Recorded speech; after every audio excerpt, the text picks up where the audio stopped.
In the early morning, quiet before the sun rose on August 21st, 1863, Lawrencetown in Kansas lay sleeping. The townsfolk, tired from the week's work, were looking forward to a peaceful Friday night at the local saloon. But that night turned out to be anything but peaceful. Little did they know, tragedy was on the horizon. By the day's end, their town would be something they call hell on the earth.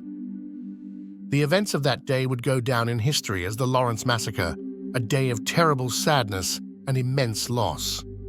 Lawrence was already a target for pro-slavery violence before the start of the American Civil War. This is because it was the most anti-slavery city in the state. It was also where the Union and Jayhawkers launched their attacks into Missouri. Citizens were promised that guerrillas' gang would not be able to cross the border without detection.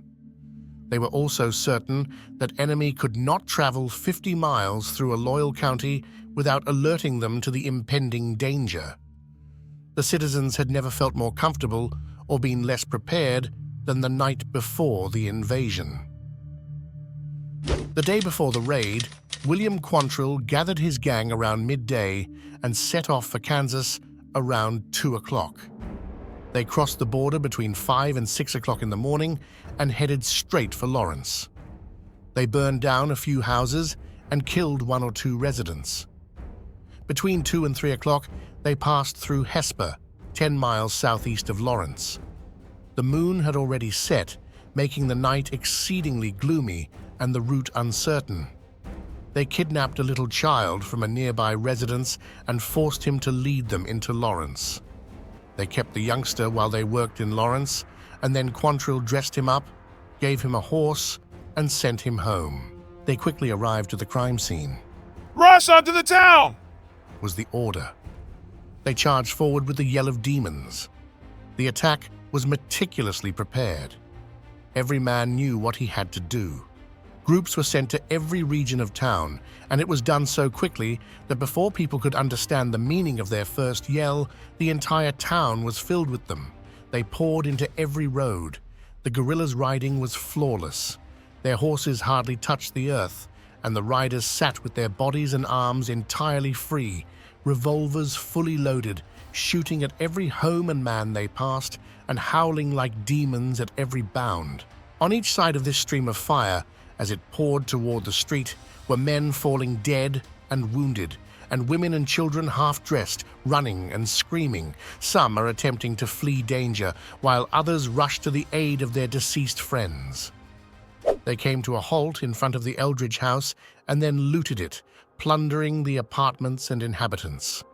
They gathered these people at the top of the stairs and marched them across the street to Winthrop Street, where they were escorted by a guard.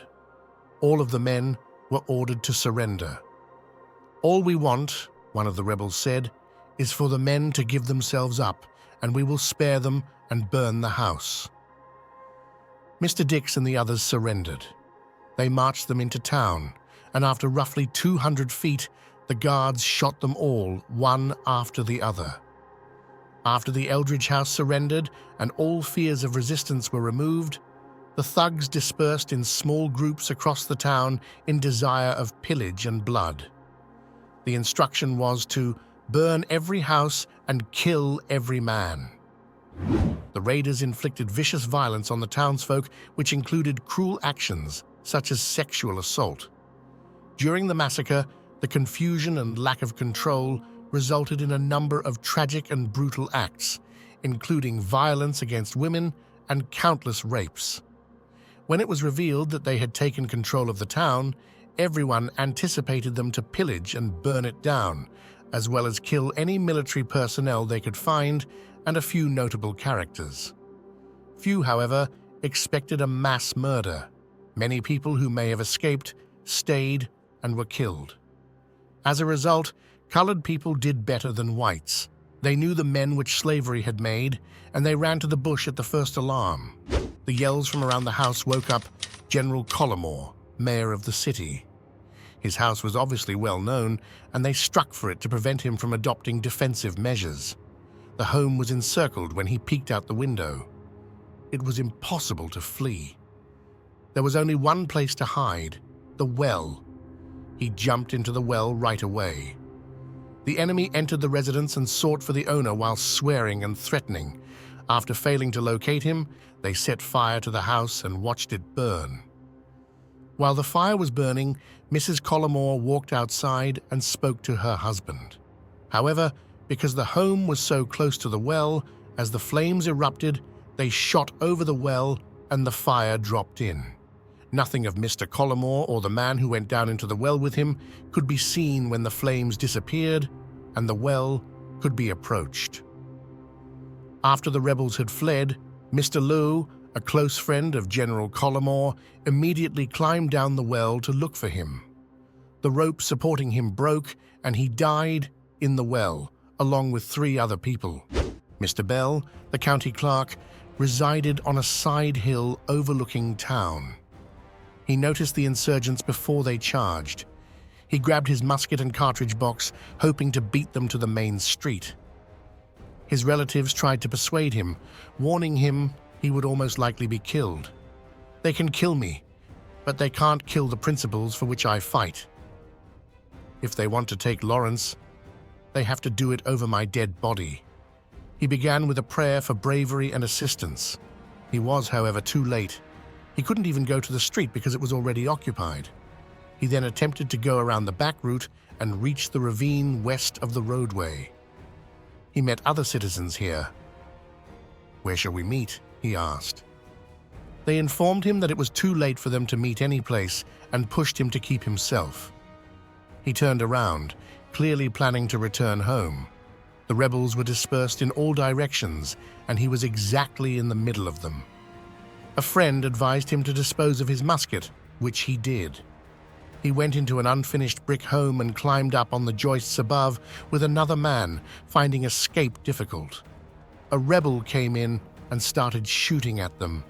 He acted for the sake of his comrade and soon discovered that the rebel was an old friend who had frequently eaten at his table. Thug begged him to come down, promising to spare both of their lives for the sake of old friendship.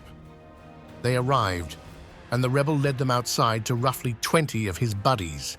"Kill him! Shoot him!" yelled everyone at once. He requested a moment to pray, which they granted, before shooting him with 4 balls. His partner was injured and left for dead, but he later recovered. After deceiving and murdering him, the wicked rebel returned to his house and told his wife, who was unaware of her husband's destiny, "We have killed your husband, and now we come to burn his house." They shot it, but the family rescued it. Another sign of their fear was the fact that only few stone houses were attacked. When the inmates did not appear, they avoided practically all houses that were tightly shuttered so that they couldn't see in. A deep, wooded, yet narrow ravine cuts virtually through the whole center of town. Many citizens escaped as a result of this. They frequently chased men down this ravine, shooting at them the entire time. They never followed one into the ravine itself, and very seldom up to the edge. They would flee if they got too close, as if expecting a stray shot. The cornfield west of town was overflowing with refugees.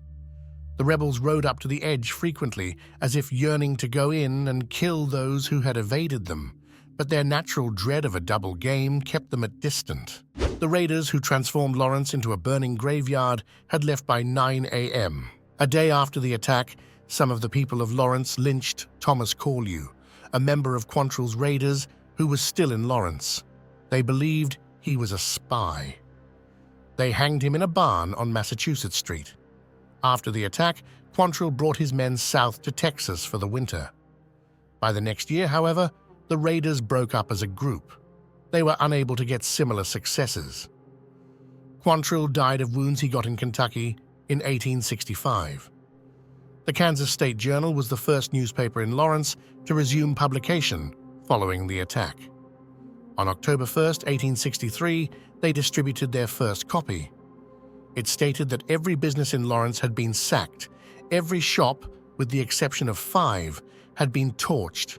Every residence in Lawrence had been looted, and 160 men and boys had been slaughtered.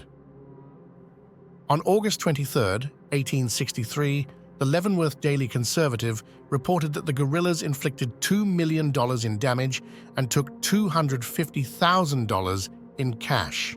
Thanks for watching. If you subscribe and press like, I will be very thankful.